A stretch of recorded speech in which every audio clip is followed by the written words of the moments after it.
एक ऐसा इंसान जिसने सिर्फ अपने रुतबे का इस्तेमाल करके यूएस गवर्नमेंट को फाइनेंशियल क्राइसिस से बाहर निकाला।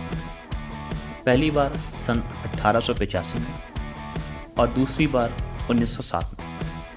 आज सुनने में थोड़ा अजीब लगता है कि क्या एक अकेला इंसान पूरी गवर्नमेंट की मदद कर सकता है, उसे फाइनेंशियल क्राइसिस से बाहर निकाल सकता है, लेकिन ये हकीकत है। हम बात कर रहे हैं जॉन पियरपॉन्ट मॉर्गन की, जिन्हें हम जेपी मॉर्गन के नाम से जानते हैं। तो आइए चलते हैं इतिहास के पन्नों में और जानते हैं जेपी मॉर्गन की कहानी। जेपी मॉर्गन का जन्म 17 अप्रैल 1837 में एक बेहद समृद्ध परिवार में हुआ था। मॉर्गन ने अपनी शुरुआती पढ़ाई the English high school of Boston से पूरी की। उसके बाद वो फ्रांस गए फ्रेंच पढ़ने, और वहाँ से वापस आने के बाद उनके पिता ने उन्हें जर्मनी भेजा, जहाँ उन्होंने मैथ्स की पढ़ाई पूरी की। अपनी पढ़ाई खत्म करने के बाद मॉर्गन ने 1857 में न्यूयॉर्क में अपने पिता के बैंक में एज ए क्लर्क काम करना शुरू किया। मॉर्गन इस बात को बहुत अच्छी तरह से समझते थे कि आगे बढ़ने के लिए मेहनत के साथ साथ नेटवर्किंग भी बहुत ज़रूरी है, और इसी बात को ध्यान में रखते हुए उन्होंने न्यूयॉर्क के प्रतिभाशाली लोगों के साथ दोस्ती बढ़ानी शुरू की, और उन्हें अक्सर वहाँ के सोशल गैदरिंग में और पार्टीज़ में देखा जाता था। और ऐसे ही किसी पार्टी में उनकी मुलाकात हुई एमिलिया स्टर्जेस से, और दोनों को एक दूसरे से प्यार हो गया। मॉर्गन के पिता ने उन्हें बचपन से ही बिजनेस वर्ल्ड के लिए तैयार करना शुरू कर दिया था, और इसका एग्जाम्पल हमें देखने को मिलता है जब वो न्यू ऑर्लिन्स गए अपनी कंपनी की तरफ से किसी बिजनेस डील के लिए। वहाँ पे उनकी मुलाकात हुई एक शिप के कैप्टन से, जिसके पास काफ़ी मात्रा में कॉफ़ी बीन्स थी, लेकिन कोई ख़रीदने वाला नहीं मिल रहा था, और वो उस कॉफ़ी बीन्स को काफ़ी सस्ते दाम में भी बेचने को तैयार था। मॉर्गन ने कंपनी के पैसे से वो सारी कॉफ़ी बीन्स खरीद ली, लेकिन इस डील से मॉर्गन के बॉस जो न्यूयॉर्क में बैठे हुए थे वो काफ़ी खुश नहीं थे। उन्हें लग रहा था कि मॉर्गन ने एक बहुत रिस्की डील ले लिया है, लेकिन मॉर्गन ने उन सबको गलत साबित किया और उस कॉफ़ी बीन्स को काफ़ी अच्छे प्रॉफिट में बेचा, और यहाँ तो शुरुआत हुई उनकी बिजनेस जर्नी की। मॉर्गन के बारे में एक बात और कही जाती है कि वो जो डिसीजन ले लेते थे उसके बारे में वो फिर सोचते नहीं थे, उसके ऊपर वो कभी डाउट नहीं करते थे। 1861 में उन्होंने जॉब छोड़ी और अपने पिता के साथ मिलकर काम करना शुरू कर दिया। उनका काम था यूरोप के बड़े इन्वेस्टर्स का पैसा अमेरिका में इन्वेस्ट करवाना। उस वक्त अमेरिका आज की तरह सुपर पावर नहीं थी, बल्कि एक इमर्जिंग इकोनॉमी थी, और उस वक्त दुनिया का सबसे बड़ा पैसे का जो सोर्स था वो था यूरोप। अमेरिका को उस वक्त ग्रो करने के लिए पैसे की ज़रूरत थी, और मॉर्गन इस काम को बखूबी अंजाम दे रहे थे। उसी दौरान अमेरिका में सिविल वॉर छिड़ गया, और मॉर्गन उस युद्ध में भाग लेना नहीं चाहते थे। उन्होंने किसी और को अपनी जगह लड़ाई करने भेज दिया, और इसके एवज में उसे दिए $300, और उन्होंने अपना पूरा फोकस शिफ्ट कर दिया अपने बिजनेस को ग्रो करने में। मॉर्गन की मेहनत रंग लाई और बिजनेस में तरक्की होनी शुरू हो गई। प्रोफेशनल लाइफ में सब कुछ बहुत अच्छा चल रहा था, लेकिन उनकी पर्सनल लाइफ में शायद ऐसा कुछ होने वाला था जिसकी कल्पना किसी ने नहीं की थी। 1961 में एमिलिया स्टर्जेस को ट्यूबरकुलोसिस हो गया, और उस वक्त इस बीमारी का कोई इलाज नहीं था, लेकिन मॉर्गन ने शायद हार मानना सीखा ही नहीं था।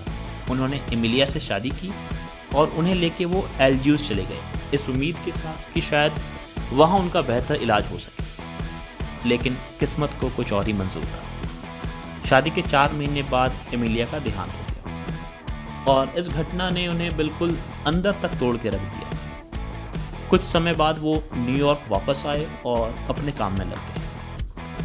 1871 में उन्होंने एंटनी ड्रेक्सल के साथ मिलकर कंपनी बनाई, और उसका नाम रखा ड्रेक्सल मॉर्गन एंड कंपनी। और देखते देखते ये कंपनी इन्वेस्टमेंट बैंकिंग की दुनिया में एक बहुत बड़ा नाम बन गई, और इसके साथ साथ मॉर्गन का भी कद बड़ा होने लगा। मॉर्गन अपनी एक अलग छाप छोड़ना चाहते थे बिजनेस की दुनिया में, और 1889 में वो वक्त आया जब विलियम वैंडबिल उनसे मिले।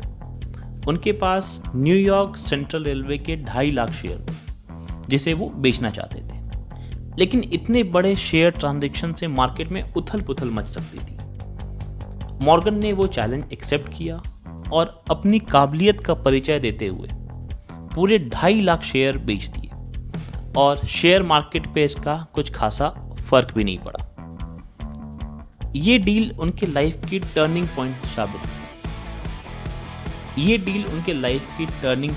हुई और इस डील के बदले उन्होंने New York central board of directors में अपनी सीट पक्की की और देखते देखते वो वॉल स्ट्रीट के डील मेकर बन गए। वो जिस कंपनी में इन्वेस्ट करते वहाँ के बोर्ड ऑफ डायरेक्टर्स में अपनी सीट पक्की करते जाते और 1990 आते आते वो अमेरिका के सबसे पावरफुल इंसानों में से एक बन गए।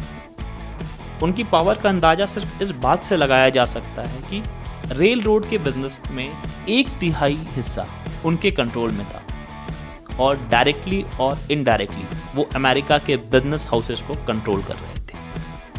1893 में ग्रेट डिप्रेशन ने अमेरिका में दस्तक दी और काफ़ी कंपनीज ने बैंकरप्सी फाइल करना शुरू कर दिया और फिर वहाँ पे एंट्री हुई जेपी मॉर्गन की।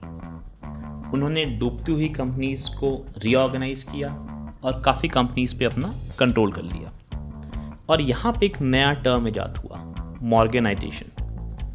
जेपी मॉर्गन डूबती हुई कंपनीज में पैसे लगाते, उसे रीऑर्गेनाइज करते और उसे अपने अधीन कर लेते। 1895 आते आते अमेरिकन गवर्नमेंट का गोल्ड रिजर्व बिल्कुल खाली होने के कगार पे आ गया और गवर्नमेंट कोलैप्स करने लगी।